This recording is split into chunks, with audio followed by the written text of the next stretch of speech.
ಓಂ M ಪ್ರವ್ರಜಂತಮನುಪೇತಮಪೇತಕೃತ್ಯಂ ದ್ವೈಪಾಯನೋ ವಿರಹಕಾತರ ಆಜುಹಾವ ಪುತ್ರಾ ಇತಿ ತನ್ಮಯತಯಾ ತರವೋಪಿ ನೇದುಃ ತಂ ಸರ್ವಭೂತಹೃದಯಂ ಮುನಿಮಾನತೋಸ್ಮಿ. ಯಸ್ಯಾನುಭಾವಮಖಿಲಶ್ರುತಿಸಾರಮೇಕಮಧ್ಯಾತ್ಮದೀಪಂ ಅತಿತಿತೀರ್ಷತಾಂ ತಮೋಂಧಂ ಸಂಸಾರಿಣಾಂ ಕರುಣಯಾಃ ಪುರಾಣಗುಹ್ಯಂ ತಂ ವ್ಯಾಸಸೂನುಮುಪಯಾಮಿ ಗುರುಂ ಮುನೀನಾಂ. ನಾರಾಯಣಂ ನಮಸ್ಕೃತ್ಯ ನರಂ ಚೈವ ನರೋತ್ತಮಂ ದೇವೀಂ ಸರಸ್ವತೀಂ ವ್ಯಾಸಂ ತತೋ ಗ್ರಂಥಮುದೇರಯೇ.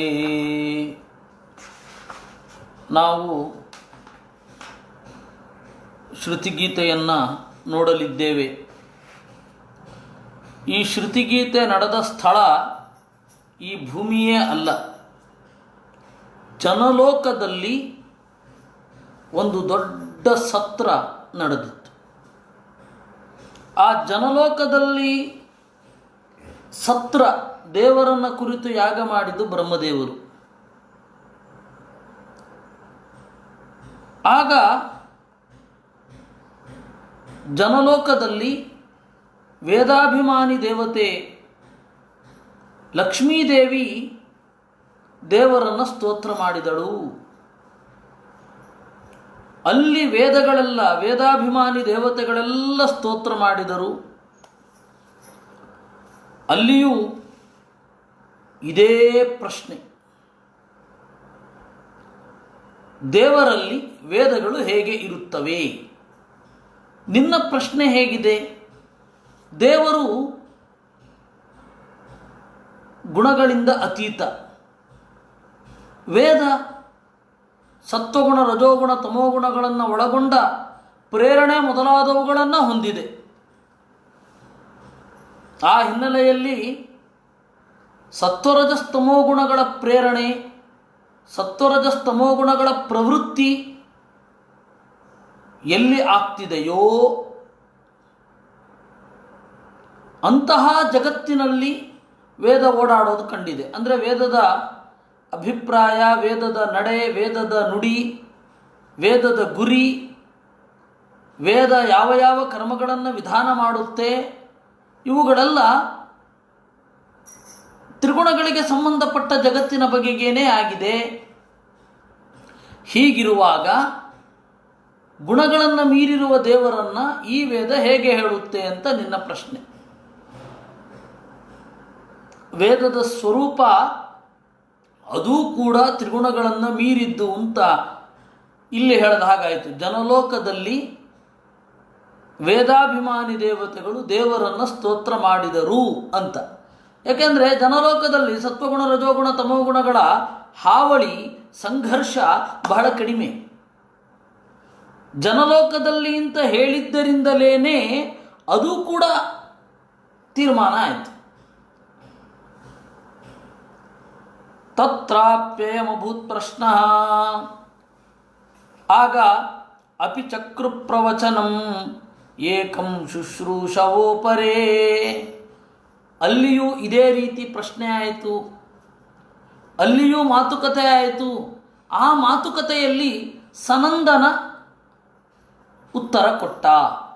ಸನಕ, ಸನಂದನ, ಸನತ್ಕುಮಾರ, ಸನತ್ಸುಜಾತ ಅಂತ 4 ಜನ ಬ್ರಹ್ಮನ ಮಾನಸಪುತ್ರರು. ಮಾನಸಪುತ್ರರು ಅಂದ್ರೇನು? ಇಂಥವರನ್ನು ಸೃಷ್ಟಿ ಮಾಡಬೇಕು ಅಂತ ಸಂಕಲ್ಪ ಮಾಡಿದ್ರಿಂದಾಗಿ ಹುಟ್ಟಿದವರು. ರೇತಸ್ಸಂಯೋಗ ಮತ್ತು ಹೆಣ್ಣಿನ ರಕ್ತ, ಗಂಡಿನ ಶುಕ್ಲ, ಇದರಿಂದ ಬಂದವರೇ ಅಲ್ಲ. ಮತ್ತು ಇವರ ಸ್ಪೆಷಾಲಿಟಿ ಏನು ಅಂದರೆ, ಜೀವನದಲ್ಲಿ ಎಲ್ಲರಿಗೂ ಸ್ತ್ರೀ ಸುಖ ಇದೆ, ಯಾರೊಬ್ಬರಿಗೂ ಸ್ತ್ರೀ ಸುಖ ಇಲ್ಲದೇ ಇಲ್ಲ. ಇವತ್ತು ಆ ಜನ್ಮ ಬ್ರಹ್ಮಚಾರಿಯಾಗಿ ಒಬ್ಬ ಇರ್ತಾನೆ ಅಂದರೆ ಮುಂದಿನ ಜನ್ಮದಲ್ಲಿಯೂ ಸನ್ಯಾಸದಲ್ಲೇ ಇರ್ತಾನೆ ಅಂತ ಇಲ್ಲ. ಸನ್ಯಾಸ ತೆಗೆದುಕೊಳ್ಳುವ ಹಿಂದೆ ಅವನು ಹೆಂಡತಿಯೊಡಗೂಡಿ ಇರೋದಿಲ್ಲ ಅಂತ ಇಲ್ಲ. ಆದರೆ ಈ 4 ಜನರು ಮಾತ್ರ ಸೃಷ್ಟಿಯಲ್ಲಿ ಯಾವುದೇ ಹೆಣ್ಣಿನ ಸಂಪರ್ಕವನ್ನು ಪಡೆಯೋಲ್ಲ. ಮನುಷ್ಯ ಕೋಟ್ಯಂತರ ಸಾವಿರ ವರ್ಷಗಳ ಕಾಲ ಜೀವನ ಮಾಡ್ತಾನೆ ಮುಕ್ತಿಗೆ ಹೋಗುವ ತನಕ. ಅದು ಸಣ್ಣ ದೇಹದಿಂದ ಹಿಡಿದು ದೊಡ್ಡ ದೇಹದವರೆಗೆ ಕೋಟ್ಯಂತರ ಜನರೊಟ್ಟಿಗೆ, ಕೋಟ್ಯಂತರ ಜೀವಿಗಳೊಟ್ಟಿಗೆ ಸಂವಹನ ಇರುತ್ತೆ. ಆವಾಗ ಒಂದು ಜನ್ಮದಲ್ಲಿ ಸನ್ಯಾಸಿಯಾಗಿದ್ದು ಬ್ರಹ್ಮಚರ್ಯದಲ್ಲಿ ಇದ್ದರೂ ಕೂಡ ಇನ್ನೊಂದು ಜನ್ಮದಲ್ಲಿ ಸನ್ಯಾಸ ಇದ್ದು ಬ್ರಹ್ಮಚರ್ಯದಲ್ಲಿ ಇರಲೇಬೇಕು ನಿಯಮ ಇಲ್ಲ. ಅವನು ಕಾಮದ ಸಾಹಚರ್ಯವನ್ನು ಪಡೆದಿರಬಹುದು, ಗೊತ್ತಿಲ್ಲ. ಆದರೆ ಒಟ್ಟು ಹೆಣ್ಣಿನ ಸಂಪರ್ಕ ಆಗದೇ ಇರೋದಿಲ್ಲ. ಹೆಣ್ಣಿನ ಸಂಪರ್ಕ ಆಗದೇನೇ ಇರುವ, ಯಾವತ್ತೂ ಹೆಣ್ಣನ್ನು ಭೇಟಿ ಮಾಡದ 4 ಜೀವಿಗಳಿವೆ. ಅವರೇ ಇವರು ಬ್ರಹ್ಮನ ಮಾನಸಪುತ್ರರು. ಮಾನಸಪುತ್ರರು ಅಂದರೆ ಎಂತ ಗೊತ್ತಾ? 2 ಅರ್ಥ ಇದೆ ಮಾನಸಪುತ್ರರು ಅನ್ನೋದಕ್ಕೆ. ಒಂದು, ಮನಸ ಭಾವ್ಯತೆ. ಇವನು ನನ್ನ ಮಗನ ಸಮಾನ ಅಂತ ಒಬ್ಬ ಅಂದ್ಕೊಂಡ್ರೆ ಅವರು ಮಾನಸಪುತ್ರರೇ. ನಾವು ಇನ್ನೊಂದು, ಇಂಥವ್ರು ಸೃಷ್ಟಿಯಾಗಬೇಕು ಅಂತ ಮನಸ್ಸಂಕಲ್ಪ ಮಾಡಿದ ಕೂಡಲೇ ಬರೋರು ಮಾನಸಪುತ್ರರು. ಇಲ್ಲಿ ಬ್ರಹ್ಮನ ಮಾನಸಪುತ್ರರು ಹೀಗೆ ಮನಸ್ಸಿನಿಂದಲೇ ಸೃಷ್ಟಿ ಮಾಡುವ ವಿಚಿತ್ರ ಸಾಮರ್ಥ್ಯ. ನಮಗೆ ಆ ತರಹ ಸಾಮರ್ಥ್ಯ ಇದ್ದರೆ ಏನೇನು ಆಗ್ಬಿಡ್ತಿತ್ತೋ. ಅದಕ್ಕೆ ದೇವರು ಆ ಥರದ್ದೆಲ್ಲ ಮಾಡಿಸಲಿಲ್ಲ. ಅವನಿಗೆ ಗೊತ್ತು ಯಾರಿಗೆ ಎಷ್ಟು ಶಕ್ತಿ ಕೊಡಬೇಕು ಅಂತ. ಸನಂದನವಾಚ ಸ್ವಸೃಷ್ಟಮಿದಮಾಪೀಯ ಶಯಾನಂ ಸಹ ಶಕ್ತಿಭಿಃ ತದಂತೆ ಬೋಧಯಾಂಚಕ್ರುಃ ತಲ್ಲಿಂಗೈಃ ಶ್ರುತಯಃ ಪರಂ. ಸ್ವಸೃಷ್ಟಂ ಇದಂ ಆಪೀಯ, ಪರಮಾತ್ಮ ತಾನು ಸೃಷ್ಟಿ ಮಾಡಿದ ಪ್ರಪಂಚವನ್ನು ನುಂಗಿ ಸಹಶಕ್ತಿಭಿಃ ಶ್ರೀ ಭೂ ದುರ್ಗೆಯರ ಜೊತೆಗೆ ಪ್ರಳಯ ಕಾಲದಲ್ಲಿ ಯೋಗ ನಿದ್ರೆಯಲ್ಲಿ ಇರ್ತಾನೆ. ಯೋಗ ನಿದ್ರೆ ಅಂದರೆ ಜ್ಞಾನಪೂರ್ವಕವಾದ ಕಣ್ಮುಚ್ಚುವಿಕೆ ಅಂತ ಅರ್ಥ. ಸ್ವಾಮಿಗಳು, ಪೇಜಾವರ ಸ್ವಾಮಿಗಳು ಇದನ್ನು ಬಹಳ ಸೊಗಸಾಗಿ ಹೇಳ್ತಾ ಇದ್ದರು. ನಿದ್ರೆಯಲ್ಲಿ 3 ತರಹ ನಿದ್ರೆ ಇದೆ: ಯೋಗ ನಿದ್ರೆ, ಭೋಗ ನಿದ್ರೆ, ರೋಗ ನಿದ್ರೆ ಅಂತ. ರೋಗ ನಿದ್ರೆ ಅಂತಂದರೆ ನೋವಿಗೆ ಒಳಗಾಗಿ ಮಾತ್ರೆ ತಗೊಂಡು ನಿದ್ರೆ ಮಾಡುವುದು ರೋಗ ನಿದ್ರೆ. ಭೋಗ ನಿದ್ರೆ ಅಂತ ಹೇಳಿ ಊಟ ಜಾಸ್ತಿಯಾಗಿ ಭುಕ್ತಾಯಾಸ ಪರಿಹಾರಕ್ಕಾಗಿ ಮಾಡುವಂತಹ ನಿದ್ರೆ, ಅದು ಭೋಗ ನಿದ್ರೆ. ಇನ್ನು ಯೋಗ ನಿದ್ರೆ ಅಂತ ಹೇಳಿದ್ರೆ ಈ ಜಗತ್ತಿನ ಗೊಡವೆ ಇಲ್ಲದೆ ಜ್ಞಾನಾತ್ಮಕವಾಗಿ ಇರತಕ್ಕಂತಹ ನಿದ್ರೆ. ಕೇವಲ ಕಣ್ಣು ಮಾತ್ರ ಮುಚ್ಚಿರೋದು, ಅಲ್ಲಿ ಒಳಗಿನ ಕಣ್ಣು ಮುಚ್ಚಿರಲ್ಲ. ಅದನ್ನು ಯೋಗ ನಿದ್ರೆ ಅಂತನ್ನೋದು. ಈ ಹಿನ್ನೆಲೆಯಲ್ಲಿ 3 ತರಹದ ನಿದ್ರೆಗಳಿವೆ: ಯೋಗ ನಿದ್ರೆ, ಭೋಗ ನಿದ್ರೆ, ರೋಗ ನಿದ್ರೆ ಅಂತ. ದೇವರು ಇರೋದು ಯೋಗ ನಿದ್ರೆ. ಅವನಿಗೆ ನಿದ್ರೆಯಲ್ಲಿ ಪರವಶತೆ ಇಲ್ಲ. ಅಲ್ಲಿಯ ತನಕ ಎಚ್ಚರದ ಸಮಸ್ಯೆಗಳಿಂದ ದಣಿದು ಒಂದು ಕಡೆ ಮಲ್ಕೊಂಡಿರೋದು ಅಂತ ಅಲ್ಲ ದೇವರು. ಆ ಹಿನ್ನೆಲೆಯಲ್ಲಿ ಯೋಗ ನಿದ್ರೆಯಲ್ಲಿ ಅವನಿದ್ದ. ಇದು ಸನಂದನ ಹೇಳೋ ಮಾತು. ಈ ಸನಕ, ಸನಂದನ, ಸನತ್ಕುಮಾರ, ಸನತ್ಸುಜಾತ ಅಂತ 4 ಜನ ಇದ್ದಾರೆ. ಆ 4 ಜನದಲ್ಲಿ ಮತ್ತೆ ತಾರತಮ್ಯ ಇದೆ. ಸನತ್ಕುಮಾರ ಸಾಕ್ಷಾತ್ ಸ್ಕಂದ. ಅವನಿಗೆ 3 ರೂಪಗಳು. ಒಂದು, ದೇವರ ಮಗನಾಗಿ ಕಾಮ, ಅವನೇ ಬ್ರಹ್ಮನ ಮಗನಾಗಿ ಸನತ್ಕುಮಾರ, ಅವನೇ ಸದಾಶಿವನ ಮಗನಾಗಿ ಷಣ್ಮುಖ. ಕಾಮನಾಗಿ ಗೃಹಸ್ಥ, ಕುಮಾರನಾಗಿ ಬ್ರಹ್ಮಚಾರಿ, ಸನತ್ಕುಮಾರನಾಗಿ ಸನ್ಯಾಸ. ದೇವತೆಗಳ ಶಕ್ತಿ ಬಹಳ ವಿಚಿತ್ರ. ತಾನು ಎಲ್ಲ ಗೃಹಸ್ಥರ ಗಾರ್ಹಸ್ಥ್ಯಕ್ಕೆ ಕಾರಣವಾದ ಕಾಮವನ್ನು ಎಲ್ಲರಿಗೆ ಅಂಟಿಸಿ ತಾನು ನಿಷ್ಕಾಮನಾಗಿ ಸನ್ಯಾಸಿಯಾಗಿ ನಿಂತ ರೂಪ ಅದು. ವಿಚಿತ್ರ. ದೇವತೆಗಳ ವ್ಯಾಪಾರ ಇಲ್ಲ. ಅದು ನಾವು ಅಂದುಕೊಂಡ ಹಾಗಿರಲ್ಲ. ನಾವು ಬಹಳ ಅಲ್ಪರು. ನಾವೇನು ದೇವತೆಗಳನ್ನು ಅಳೆಯೋದು? ನನಗೆ ದೇವತೆಗಳ ಬಗ್ಗೆ ಕೆಟ್ಟದಾಗಿ ಮಾತನಾಡುವವರ ಮೇಲೆ ಮರುಕ ಬರುತ್ತೆ. ಅಯ್ಯೋ ದೇವರೇ, ದೇವತೆಗಳ ಸ್ವರೂಪ ಸರಿಯಾಗಿ ಅರ್ಥ ಆಗಿಲ್ಲ ಅಂತ. ತೀರಾ ಅಲ್ಪರು. ದೊಡ್ಡವರು ಕೆಲವು ತಪ್ಪು ಮಾಡಿರ್ತಾರೆ, ಇಲ್ಲ ಅಂತ ಅನ್ನಲ್ಲ. ಆದರೆ ಆ ತಪ್ಪು ತಪ್ಪಾಯಿತು ಅಂತ ಅಷ್ಟೇ ಹೇಳಬೇಕೇ ವಿನಃ ಆ ತಪ್ಪು ನಾವು ಮಾಡೋದಿಲ್ಲ ಅಂತನ್ನುವ ಗಟ್ಟಿಗುಂಡಿಗೆಯಲ್ಲಿ ಹೇಳಬಾರದು. ಭೀಷ್ಮಾಚಾರ್ಯರು ಹೌದು, ಅವತ್ತು ದ್ರೌಪದಿಯ ಸೀರೆಯನ್ನು ಸಭೆಯಲ್ಲಿ ಎಳೆದಾಗ ಸುಮ್ಮನೆ ಇದ್ದರು, ಅದವರು ತಪ್ಪು. ಆದರೆ ನಾವು ತೀರ್ಮಾನ ಮಾಡುವಂಥದ್ದಲ್ಲ ಅದು. ಅದರಿಂದಾಗಿ ಹೀಗೆ ತಪ್ಪು ಆಯಿತು ಅಂತ ಅಂದ್ಕೊಳ್ಬೇಕೇ ವಿನಃ ಅದನ್ನು ನಿಂದನೆ ಮಾಡಬಾರ್ದು. ಭೀಷ್ಮ ಏನು ಪ್ರಯೋಜನ ಇಲ್ಲ ಅಂತ ಅದು ಮಾಡಿ ಅದು ಎರಡು. ಒಂದು ನಿಂದನೆ ಮಾಡಿ ಪ್ರಯೋಜನ ಇಲ್ಲ, ಇನ್ನೊಂದು ಅದು ಚಿಕ್ಕ ಬಾಯಿ ದೊಡ್ಡ ಮಾತು. ಅದರಿಂದಾಗಿ ಆ ತರಹ ಎಲ್ಲ ಆಗಬಾರ್ದು. ಇತಿಹಾಸದಲ್ಲಿ ಆಗಿ ಹೋದ ಘಟನೆ ಅದು. ಹೀಗಾಯಿತು ಅಂತ ಅಷ್ಟೇ ಇಟ್ಕೊಳ್ಬೇಕು ತಲೆನಲ್ಲಿ. ಆದ್ದರಿಂದಾಗಿ ಈ ದೇವತೆಗಳ ಎತ್ತರ ಬಹಳ ದೊಡ್ಡದು, ನಾವು ಬಹಳ ಚಿಕ್ಕವರು. ನಾವೇನು ಮಾಡಬೇಕು? ಹೀಗಾಯಿತು ಅಂತ ತಟಸ್ಥವಾಗಿ ನೋಡಬೇಕು. ದೇವತೆಗಳ ದೋಷ ನಮಗೆ ಕಂಡ್ರೆ ಅದು ದೇವರ ಉತ್ಕರ್ಷದ ಜ್ಞಾನದಲ್ಲಿ ಅಂತರ್ಗತ ಆಗಬೇಕು, ವಿನಃ ನಾವೇನೋ ಮಾಡಿಬಿಡ್ತಾ ಇದ್ವಿ ಅಂತ ನಾವು ಜಡ್ಜಾಗಿ ನಿಲ್ಲೋದು, ಅವರು ಕಟಕಟೆಯಲ್ಲಿ ಅಪರಾಧಿಗಳ ಹಾಗೆ ಗಡಗಡ ಗಡಗಡ ನಡುಗುತ್ತಾ ನಿಂತಿರೋದು, ಆ ತರಹ ಚಿಂತನೆಯೇ ಮಾಡಬಾರದು ಯಾವತ್ತೂ ಕೂಡ.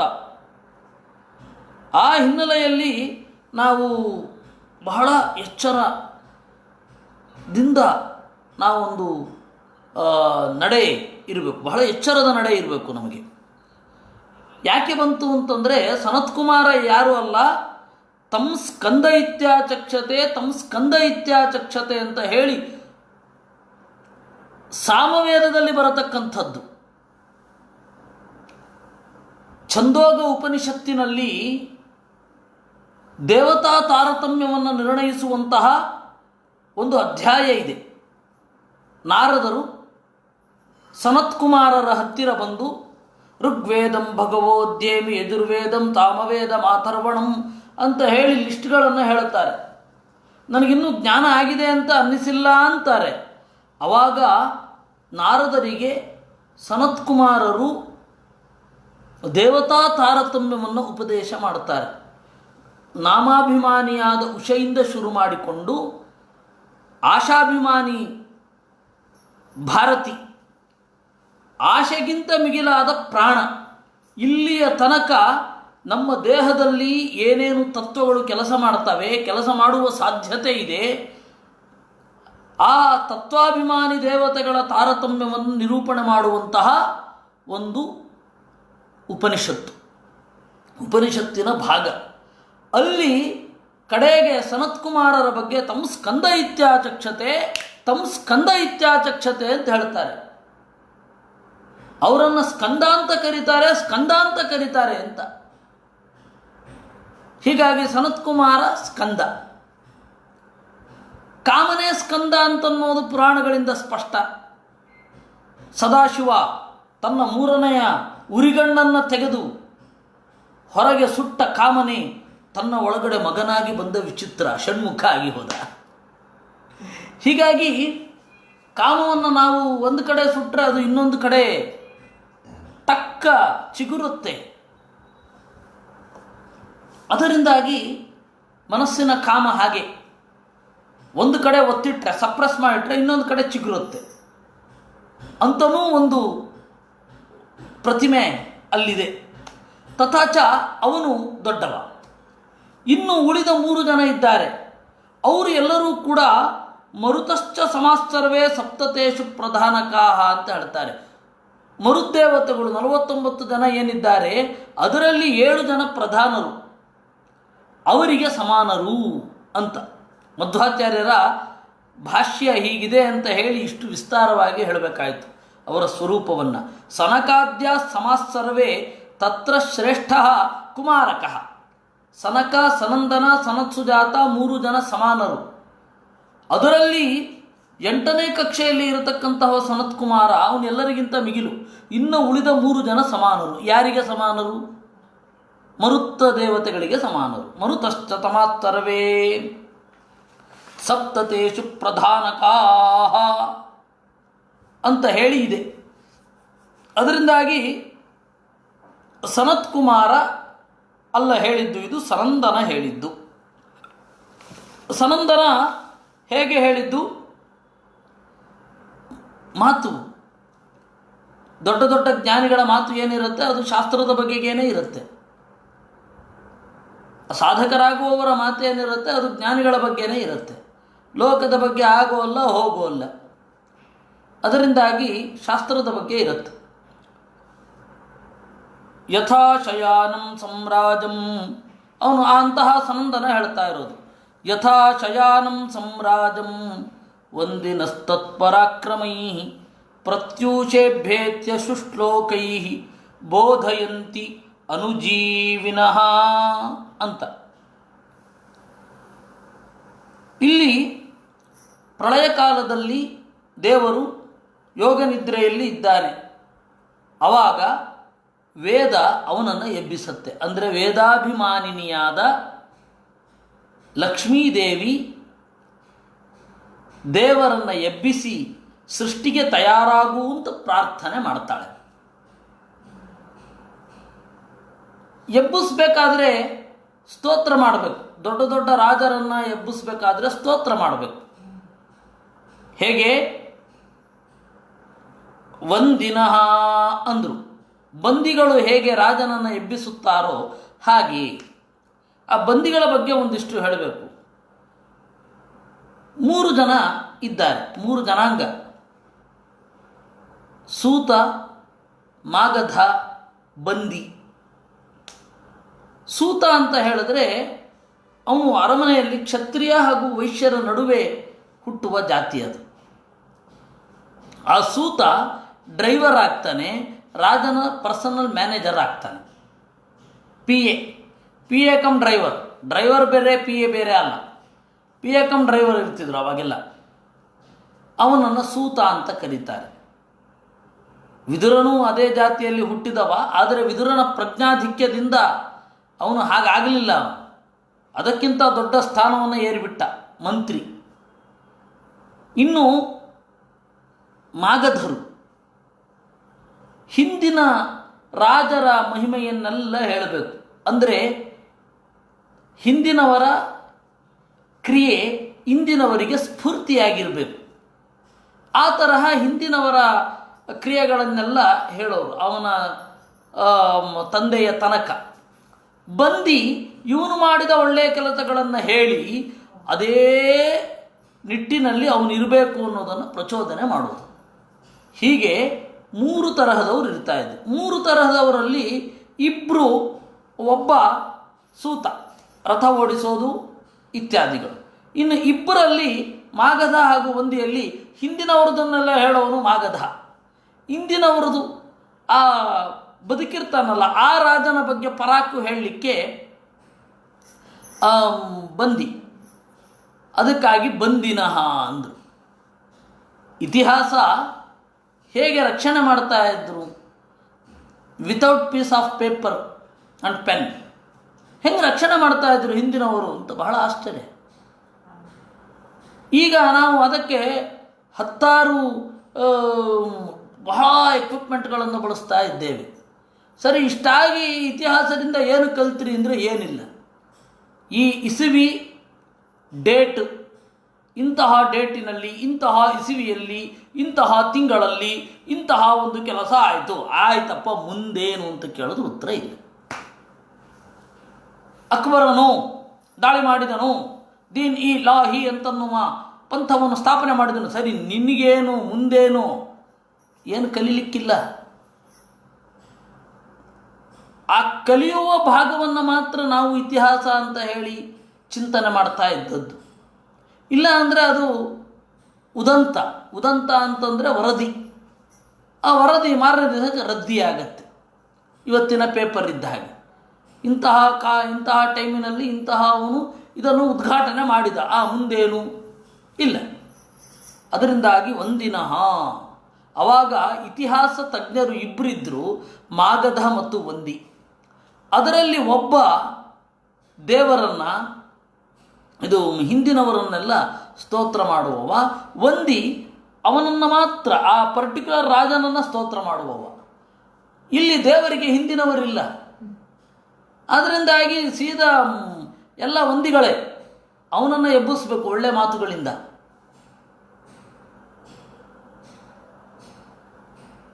ಪ್ರತ್ಯೂಷೇಭ್ಯೇತ್ಯ ಸುಶ್ಲೋಕೈ, ಅವನನ್ನು ಎಬ್ಬಿಸಿದರು.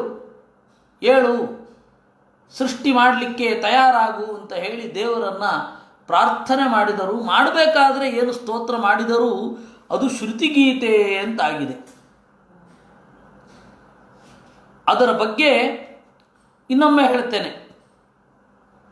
ಸ್ವಸೃಷ್ಟಮಿದಮಾಪೀಯ ಶಯಾನಂ ಸಹ ಶಕ್ತಿಭಿ ತದಂತೆ ಬೋಧಯಾಂಚಕ್ರುಹು ತಲ್ಲಿಂಗೈ ಶ್ರುತಯ ಪರಂ ಅಂತ ಶ್ಲೋಕ. ನಾವು ಮೇಲುನೋಟದ ಅರ್ಥವನ್ನು ಮಾತ್ರ ನೋಡಿದ್ದು. ಮಧ್ವಾಚಾರ್ಯರು ಹೇಳಿದ ಹಿನ್ನೆಲೆಯಿಂದ ನಾವು ನೋಡೋಣ. ಯಾರು ಎಬ್ಬಿಸಿದ್ದು? ವೇದ. ವೇದಾಭಿಮಾನಿನಿಯಾದ ಲಕ್ಷ್ಮೀದೇವಿ ಎಬ್ಬಿಸಿದ್ದು. ಹೌದಾ? ಹಾಗಾದರೆ ಸಹಶಕ್ತಿಭಿಹಿ ಅಂತ ಹೇಳ್ತಾರಲ್ಲ, ಲಕ್ಷ್ಮಿಯ ರೂಪಗಳು ಶಕ್ತಿ ಅಂತ ಕರೆಸಿಕೊಳ್ಳಲ್ಪಡ್ತವೆ. ಲಕ್ಷ್ಮಿಯ ರೂಪಗಳಿಗೆ ಅಂದರೆ ತನ್ನ ರೂಪಗಳಿಂದ ಮಲಗಿಕೊಂಡವನನ್ನು ತಾನೇ ಎಬ್ಬಿಸೋದಾ? ಅದಕ್ಕೆ ಆಚಾರ್ಯರು ಹೇಳಿದ್ರು, ಶ್ರೀರ್ಭೂಮಿರಿತಿ ರೂಪಾಭ್ಯಾಂ ಪ್ರಕೃತಿರ್ವಿಷ್ಣುನಾಥಃ ಶೇತೆ ಶ್ರುತಿಸ್ವರೂಪೇಣ ಸ್ತೌತಿ ಬ್ರಹ್ಮಲಯೇ ಹರಿಂ. ಹೌದು, ಶ್ರೀ ಮತ್ತು ಭೂ ಅಂತನ್ನುವ ಎರಡು ರೂಪಗಳ ಜೊತೆಗೆ ದೇವರು ಮಲಗಿರ್ತಾನೆ. ಮಲಗಿರೋದು ಅಂದ್ರೇನು? ಯೋಗ ನಿದ್ರೆಯಲ್ಲಿ ಆತ್ಮರತನಾಗಿ ಇರ್ತಾನೆ. ಲಕ್ಷ್ಮೀದೇವಿಯ ಲಯ ಅಂದ್ರೇನು? ದೇವರನ್ನು ಬಿಟ್ಟು ಬೇರೆ ಏನನ್ನು ಚಿಂತನೆಯೇ ಮಾಡೋದಿಲ್ಲ. ಅದು ಲಕ್ಷ್ಮೀದೇವಿಯ ಲಯ. ಒಬ್ಬೊಬ್ರಿಗೊಂದೊಂದು ತರಹ ಲಯ ಇದೆ.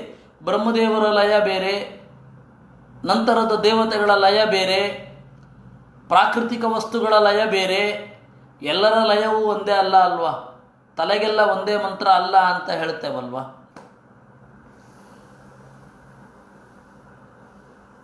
ದೇವರ ಪ್ರಚೋದನೆಯಿಂದಾಗಿ ಲಕ್ಷ್ಮಿ, ವೇದಾಭಿಮಾನಿನಿಯಾದ ಲಕ್ಷ್ಮಿ ಬಹಿರ್ಮುಖಳಾಗ್ತಾಳೆ. ಬಹಿರ್ಮುಖಳಾಗಿ ದೇವರನ್ನು ಸ್ತೋತ್ರ ಮಾಡ್ತಾಳೆ. ಏಕಾಪ್ಯನಂತ ರೂಪಾಸ ವಾಕ್ಯಭೇದಾತ್ ಸರಸ್ವತಿ ಅನಾದಿ ನಿಧನಾ ನಿತ್ಯ ಸ್ತೌತಿ ನಾರಾಯಣಂ ಪ್ರಭುಂ ಇತಿ ಜ್ಯೋತಿಸ್ ಸಂಹಿತಾಯಾಮ್ ಅಂದ್ರು ಆಚಾರ್ಯ. ಜ್ಯೋತಿಸ್ ಸಂಹಿತಾ ಅಂತ ಒಂದು ಗ್ರಂಥ ಅಂತೆ.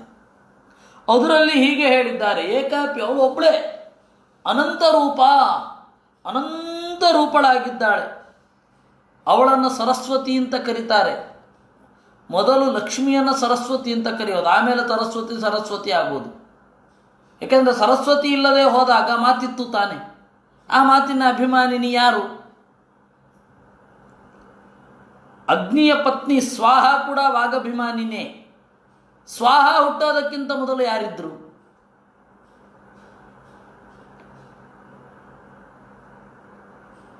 ಶಚಿ.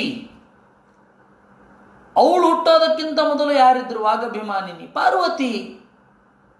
ಪಾರ್ವತಿ ಹುಟ್ಟೋದಕ್ಕಿಂತ ಮೊದಲು ಯಾರಿದ್ರು? ಭಾರತಿ. ಅವಳು ಸರಸ್ವತಿ. ಅವಳು ಹುಟ್ಟೋದಕ್ಕಿಂತ ಮೊದಲು ಮಾತಿರಲಿಲ್ವೇ? ವೇದ ಇತ್ತು. ಯಾರು? ಲಕ್ಷ್ಮೀದೇವಿ. ಅಂದರೆ ಲಕ್ಷ್ಮೀದೇವಿಗೆ ಮುಖ್ಯವಾಗಿ ಸರಸ್ವತಿ ಅಂತ. ಇನ್ನು ಲಕ್ಷ್ಮೀದೇವಿಗೆ ಸಾರ್ಥಕವಾದ ಹೆಸರು ಸರಸ್ವತಿ ಅಂತ. ಯಾಕೆಂದರೆ ಸರತಿ ಅಪಸರತಿ ಚ ಅಂತ.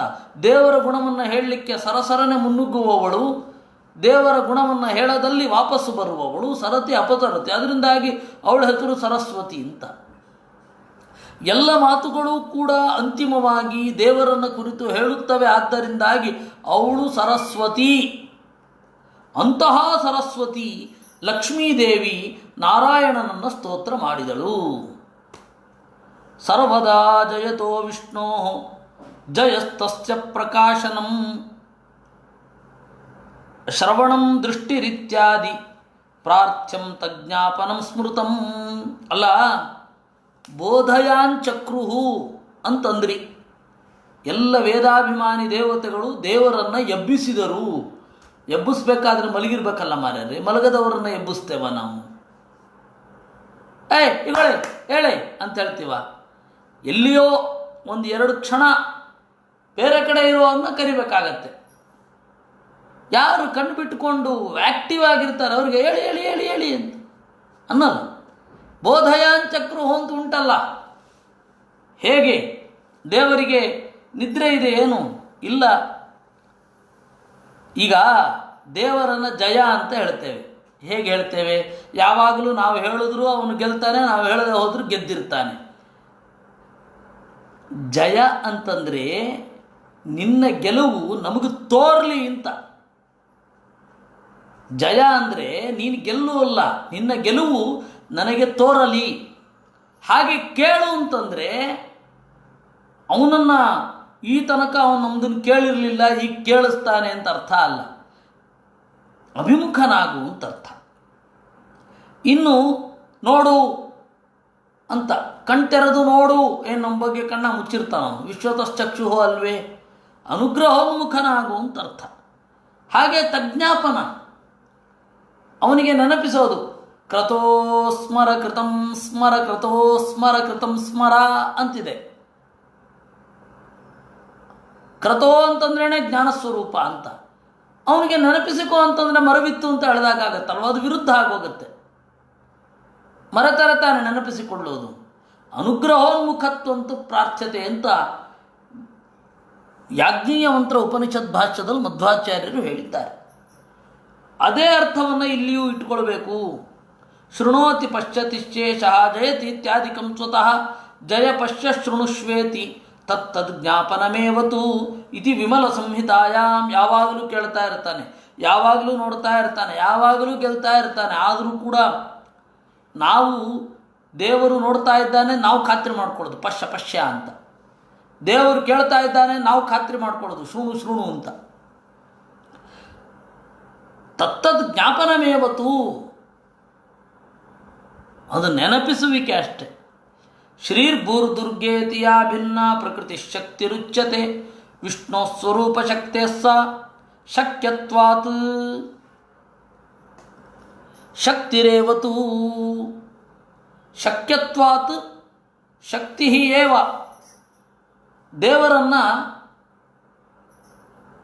ದೇವರ ಶಕ್ತಿಯನ್ನು ಶಕ್ತಿ ಅಂತ ಕರೆಯೋದು. ಯಾಕೆ ಅಂತ ಹೇಳಿದ್ರೆ, ದೇವರ ಶಕ್ತಿ ಯಾಕೆ ಶಕ್ತಿ ಅಂತ ಹೇಳಿದ್ರೆ, ಎಲ್ಲವನ್ನ ಸುಲಭವಾಗಿ ಆಗಗೊಡುತ್ತೆ. ಆದ್ದರಿಂದಾಗಿ ಶಕ್ತಿ. ದೇವರ ನಂತರದ ಶಕ್ತಿ ಯಾರದು ಅಂತ ಹೇಳಿದ್ರೆ ಶ್ರೀ ಭೂ ದುರ್ಗೆ. ನಿತ್ಯಾವ್ಯವಹಿತತ್ವಾತ್ತು ವಿಶೇಷಾಚ್ಛಕ್ತಿನಾಮಿಕಾ. ಶಕ್ತಿ ಅಂದರೆ ಏನರ್ಥ? ತಡೆ ಇಲ್ಲದೇ ಇರುವುದನ್ನು ಶಕ್ತಿ ಅಂತ ಕರೀತಾರೆ. ತಡೆ ಇಲ್ಲದಿದ್ದರೆ ಆ ಕೆಲಸ ಆಗುತ್ತೆ. ಕ್ರಮೇಣ ಆ ಕೆಲಸಕ್ಕೆ ಸಾಧನವಾದ ಗುಣವನ್ನು ಶಕ್ತಿ ಅಂತ ಕರೀಲಿಕ್ಕೆ ಶುರು ಮಾಡಿದ್ರು. ಅವನಿಗೆ ಶಕ್ತಿ ಇದೆ ಅಂದರೆ ಏನರ್ಥ? ತಡೆ ಇರಲ್ಲ ಅಂತ ಅರ್ಥ. ಹಾಗಾದರೆ ತಾರ್ಕಿಕರು ಹೇಳ್ತಾರೆ, ಪದಶಕ್ತಿ ಅಂತ ಹೇಳ್ತಾರೆ ಅವರು. ಘಟ ಅಂತನ್ನುವ ಪದ, ಆ ಪದಕ್ಕೆ ವಿಷಯ ಮಡಿಕೆ ಅಂತನ್ನುವ ವಸ್ತು. ಆ ವಸ್ತು ಮತ್ತು ಮಾತುಗಳ ನಡುವಣ ಸಂಬಂಧವನ್ನು ಶಕ್ತಿ ಅಂತ ಕರೀತಾರಲ್ಲ. ಹೌದು, ವ್ಯವಧಾನವೇ ಇಲ್ಲ. ಅದು ಎಲ್ಲಿ ಬೇಕಾದ್ರೂ ಇರ್ಬೋದು, ನಾವು ಮಾತಾಡ್ಲಿಕ್ಕಾಗತ್ತಲ್ವಾ? ಅದರಿಂದಾಗಿ ಅದನ್ನು ಶಕ್ತಿ ಅಂತ ಕರೆಯೋದು. ವಸ್ತುತಃ ಶಕ್ತಿ ಅಂತ ಹೇಳಿ ಬಳಸುವ ತಾರ್ಕಿಕರಿಗೂ ಕೂಡ ಗೊತ್ತಿರದ ಒಂದು ವಿಶಿಷ್ಟ ಆಚಾರ್ಯರು ಹೇಳಿದರು. ಯಥೈವ ಪಂಕಜಂ ಬ್ರಹ್ಮ ರುದ್ರ ಇತ್ಯಾದಿಕಂ ಪ್ರಭುಂ ಪದಂ ತಾಭಿಶಯಾನಂ ಪುರುತಂ ಶೈವತು ಶ್ರುತಿ ರೂಪಿಣಿ. ನೋಡಿ, ಪಂಕಜ ಅಂತ ಹೇಳ್ತೇವೆ. ಪಂಕಜ ಅಂತ ಹೇಳಿದ್ರೆ ಕೆಸರಿನಲ್ಲಿ ಹುಟ್ಟಿದ್ದು ಅಂತ ಅರ್ಥ. ಕೆಸರಿನಲ್ಲಿ ಅದು ಹುಟ್ಟಿದ್ರು ನಮಗೆ ಕೆಸರಿನ ಸ್ಪರ್ಶವಿಲ್ಲದಿದ್ದರೂ ಆ ಶಬ್ದವನ್ನು ನಾವು ಹೇಳೋ ಮೂಲಕ ಆ ವಸ್ತುವನ್ನು ಕನೆಕ್ಟ್ ಆಗಬಹುದು ಪ್ರಜ್ಞೆಯ ಮೂಲಕ. ಅದರಿಂದಾಗಿ ಈ ಪದವನ್ನು ಶಕ್ತಿ ಅಂತ ಕರೆದರು. ಈ ಎಲ್ಲ ಪದಗಳು ಕೂಡ ದೇವರನ್ನು ಮೊದಲು ಹೊಂದಿವೆ. ಯಾಕೆಂದರೆ ವಸ್ತು ಇರಲಿಲ್ಲ, ಪದ ಇರಲಿಲ್ಲ. ಪದ ಇದೆ, ಪದಾರ್ಥ ಇರಲಿಲ್ಲ. ಅಂದರೆ ಒಂದು ಪದಾರ್ಥ ಇದ್ದರೆ ಪದ ಇರುತ್ತೆ, ಪದ ಇದ್ದರೆ ಪದಾರ್ಥ ಇದ್ದರೆ ಪದ ಇರುತ್ತೆ. ಆ ವ್ಯಾಪ್ತಿ ನಮಗೆ ಗೊತ್ತಿರಬೇಕು. ಈ ಶಬ್ದ ಪ್ರಾಮಾಣ್ಯವನ್ನು ಒಪ್ಪಲಿಲ್ಲ. ಆದ್ದರಿಂದಾಗಿ ವಿಜ್ಞಾನಿಗಳನ್ನು ಕನ್ವಿನ್ಸ್ ಮಾಡೋದು ದಾರಿ ಕಷ್ಟ. ಯಾಕೆಂದರೆ ದೇವರು ಅಂತನ್ನುವ ಒಂದು ಪದ ಇರಬೇಕಾದ್ರೆ ಆ ಪದಕ್ಕೆ ಗಮ್ಯನಾದವನೊಬ್ಬ ಇರಲೇಬೇಕಲ್ವೇ? ನಮಗೆ ತೋರಬೇಕು ಅಂತಿಲ್ಲ. ಆದ್ದರಿಂದ ಶಕ್ತಿ, ಆ ಶಕ್ತಿ ರೂಪಿಣಿಯಾದ ಲಕ್ಷ್ಮೀದೇವಿ ದೇವರನ್ನು ಎಲ್ಲ ನಾಮಗಳಿಂದ ಮೊದಲು ಅವನನ್ನು ಸ್ತೋತ್ರ ಮಾಡಿದ್ದು. ಅಸ್ತೌತ್ ಪ್ರಕಾಶಯಾತ್ಮಾನಂ ಪ್ರಕೃತಿಂ ಜೀವಬಂಧನಾಂ ಜಹಿದೋಚೈರ್ಯಯಾತರವೇ ಗುಣಾಜೀವಸ್ಯ ಸಂವೃತಾ.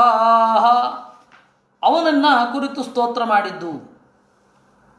ಪ್ರಕೃತಿಯನ್ನು ಜಹಿ ಜಹಿ, ಪ್ರಕೃತಿಯನ್ನೇ ಕೊಂದು ಬಿಡು ಅಂತ ಅರ್ಥ ಅಲ್ಲ, ಪ್ರಕೃತಿಯನ್ನು ಮ್ಯೂಟ್ ಮಾಡು. Muting is the point, muting is the purpose. ಆ ಮ್ಯೂಟೇಷನ್ ಆಫ್ ನೇಚರ್ ಅಂತ ಅನ್ನೋದು ನಮ್ಮಲ್ಲಿ ದುಃಖ ಆಗುವುದನ್ನು ನಿಲ್ಲಿಸುತ್ತೆ. ಆ ಮ್ಯೂಟೇಷನನ್ನು ಜಹಿ ಅಂತ ಹೇಳೋದು. ದೇವರೇ ಪ್ರಕೃತಿಯನ್ನು ಕೊಂದು ಬಿಡುವುದು ಮುಂದೆ ಬರುತ್ತೆ. ಅವಳೇ ಅದನ್ನು ಹೇಳೋದಾ? ಅವಳೇ ಪ್ರಕೃತಿ, ಅವಳೇ ಬಂಧಕ ಶಕ್ತಿ. ಹೇಗೆ ಪ್ರಾರ್ಥನೆ ಮಾಡಬೇಕು ಅಂತ ನೆನಪಿಸೋದು. ಆದ್ದರಿಂದಾಗಿ ತಂತ್ರ ಭಾಗವತದಲ್ಲಿ ಹೀಗಿದೆ. ಜೀವನ ಗುಣಗಳನ್ನು ಪ್ರಕಾಶನಗೊಳಿಸುವಂತನ್ನೋದಕ್ಕೆ ಪ್ರಕೃತಿಯನ್ನು ಸಾಯಿಸಿ ಬಿಡುವಂತ ಹೇಳಿದ ಹಾಗಿರುತ್ತೆ. ಶ್ರೀಪರ ಪ್ರಕೃತಿ ಪ್ರೋಕ್ತ ಬ್ರಹ್ಮಾಣಿ ತ್ವವರಾತತಃ ಉಮಾಚತಿ ಮುಖಾಸ್ತಸ್ಯ ಅವರ ಸಂಪ್ರಕೀರ್ತಿತಾ ಅಥಾನ್ಯೇ ಪ್ರಕೃತಿ ದುಷ್ಟೇ ನೃಷು ಪ್ರಾತಿಸ್ವಿಕಂ ಸ್ಥಿತೇ. ಇನ್ನು ಪ್ರಕೃತಿ ಅಂತನ್ನುವ ಶಬ್ದ ಎಲ್ಲ ಪ್ರಮುಖ ಸ್ತ್ರೀಯರನ್ನು ಕುರಿತು ಹೇಳುತ್ತೆ. ಪುರುಷ ಅಂತನ್ನುವ ಶಬ್ದ ಎಲ್ಲ ಪ್ರಮುಖ ಪುರುಷರನ್ನು ಹೇಳುವ ಹಾಗೆ. ಇಂಪಾರ್ಟೆಂಟ್. ನಾರಾಯಣ ಪುರುಷ, ನಾರಾಯಣನ ನಂತರ ಬ್ರಹ್ಮದೇವರನ್ನು ಪುರುಷ ಅಂತ ಕರೀತಾರೆ.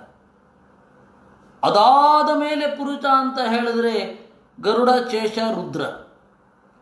ಅದಾದ ಮೇಲೆ ಪುರುಷ ಅಂತ ಹೇಳಿದ್ರೆ ಇಂದ್ರ. ಇನ್ನು ಪ್ರಕೃತಿ ಅಂದರೆ ಮೊದಲು ಲಕ್ಷ್ಮೀದೇವಿಯನ್ನು ಪ್ರಕೃತಿ ಅಂತ ಕರೆಯೋದು. ನೆಕ್ಸ್ಟ್ ಪ್ರಕೃತಿ ಅಂತ ಹೇಳಿದರೆ ಭಾರತಿ, ಸರಸ್ವತಿ, ಆಮೇಲೆ ಪಾರ್ವತಿ, ಸುಪರ್ಣಿ, ವಾರುಣಿ, ಇದಾದ ಮೇಲೆ ಶಚಿ.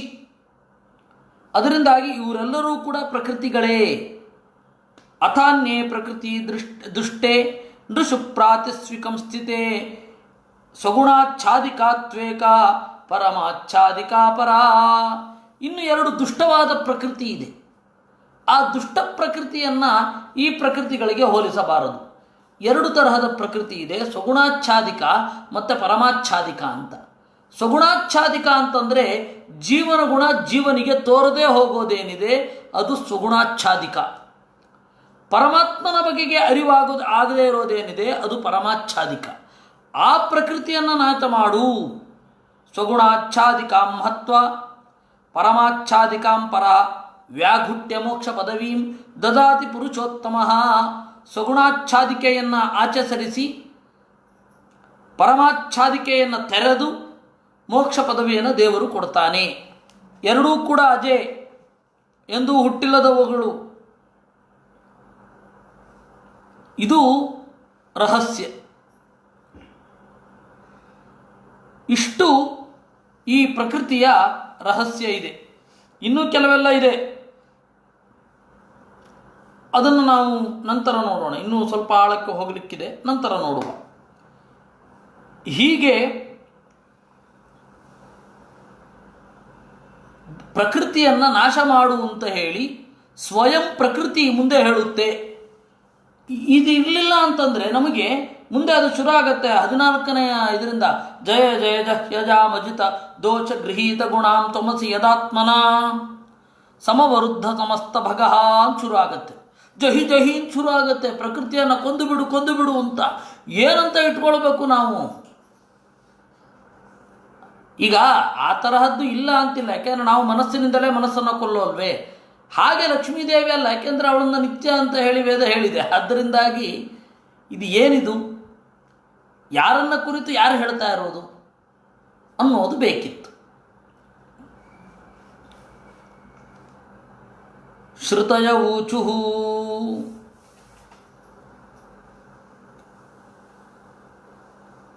ಈ ವೇದ ಹೇಳಿತು, ವೇದ ಎಬ್ಬಿಸಿದವು ಅನ್ನೋದಕ್ಕೆ ಮಧ್ವಾಚಾರ್ಯರು ಕಾಲವಿವೇಕ ಅಂತನ್ನುವ ಒಂದು ಗ್ರಂಥದಲ್ಲಿರುವ ವಿಶಿಷ್ಟ ಪ್ರಮೇಯವನ್ನು ನಮಗೆ ಪರಿಚಯ ಮಾಡಿಕೊಡ್ತಾರೆ.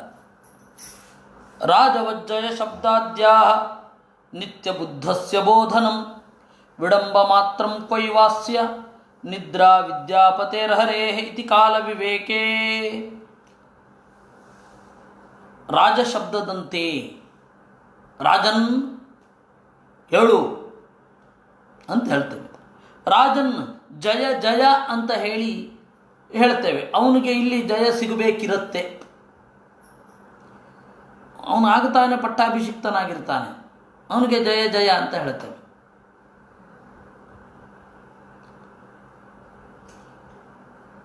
ರಾಜನಿಗೆ ಅದು ಕೆಲವೊಮ್ಮೆ ಯಥಾರ್ಥ, ಆದರೆ ದೇವರಿಗೆ ಹಾಗಲ್ಲ.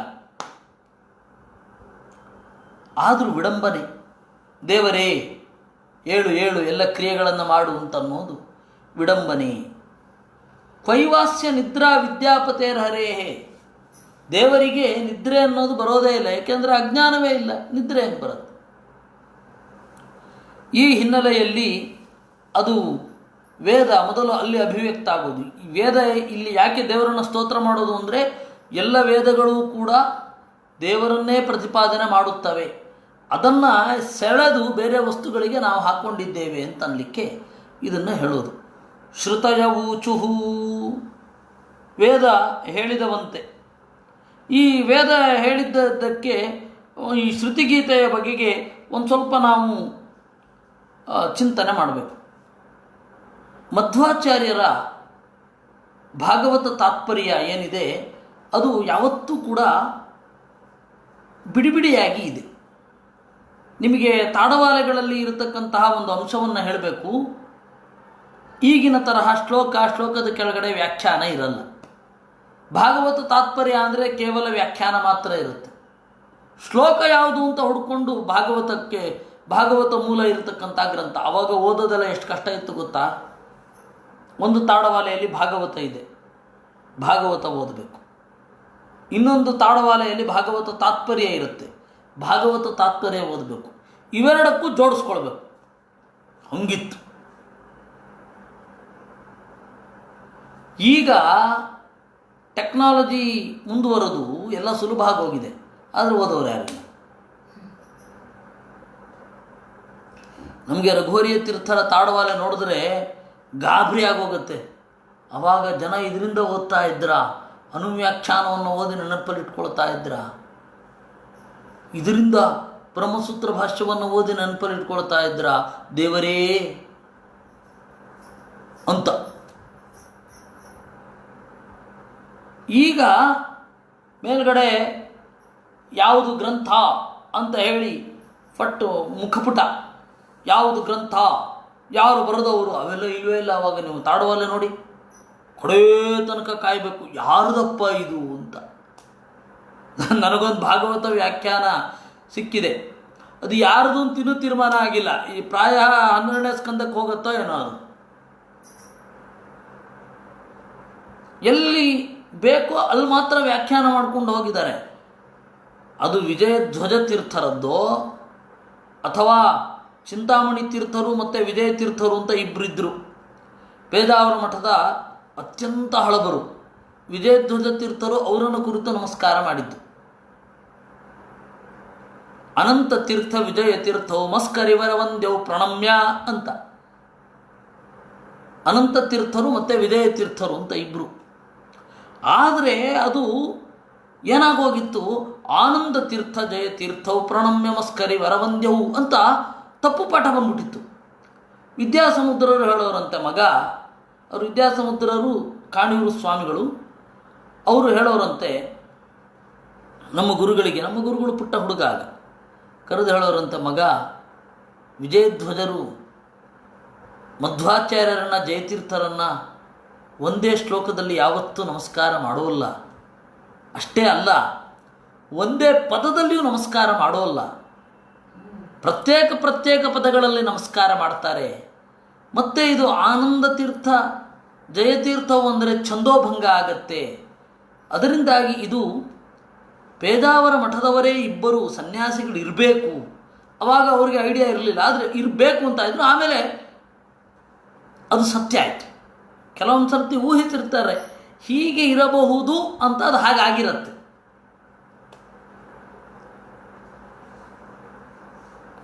ಆ ತರಹ ಆಗಿದ್ದಿದ್ದು. ಅದು ಅವ್ರದ್ದೋ ಯಾರ್ದೋ ಗೊತ್ತಿಲ್ಲ. ಅಂದರೆ ಅವಾಗ ತಾಡವಾಲೆ ಬಹಳ ಕಷ್ಟ. ನೀವು ಯಾರದು ಅಂತ ಹೇಳಿ ಕೊಲೋಪನ್ ತನಕ ಕಾಯಬೇಕು. ಕೆಲವೊಮ್ಮೆ ಕೊಲೋಪನ್ ಮಿಸ್ ಆಗೋಗಿರುತ್ತೆ, ಕೆಲವೊಮ್ಮೆ ಕೊಲೋಪನ್ನು ಅದು ಇಂಟರ್ಪೊಲೇಟೆಡ್ ಆಗೋಗಿರುತ್ತೆ. ಒಂದು ಉದಾಹರಣೆ ಹೇಳ್ತೇನೆ. 2001ನೇ ಇಸ್ವಿಯಲ್ಲಿ ನಿಮ್ಮ ಹತ್ರ ಅಲ್ಲದೆ ಯಾರ ಹತ್ರ ನಾನು ರಿಸರ್ಚಿನ ಇದನ್ನೆಲ್ಲ ಶೇರ್ ಮಾಡಿಕೊಳ್ಬೇಕು. ಆವಾಗ ಎಷ್ಟು ಕಷ್ಟ ಇತ್ತು ಅಂತ. ಅಲ್ಲ, ಈಗ ಯಾಕೆ ಅಂತ ಯಾರೂ ಕೇಳಲಿಲ್ಲ ಪಾಪ, ಆದರೆ ನಾನೇ ಇದನ್ನು ಕೇಳಿಕೊಂಡು ಹೇಳಿದ್ದು.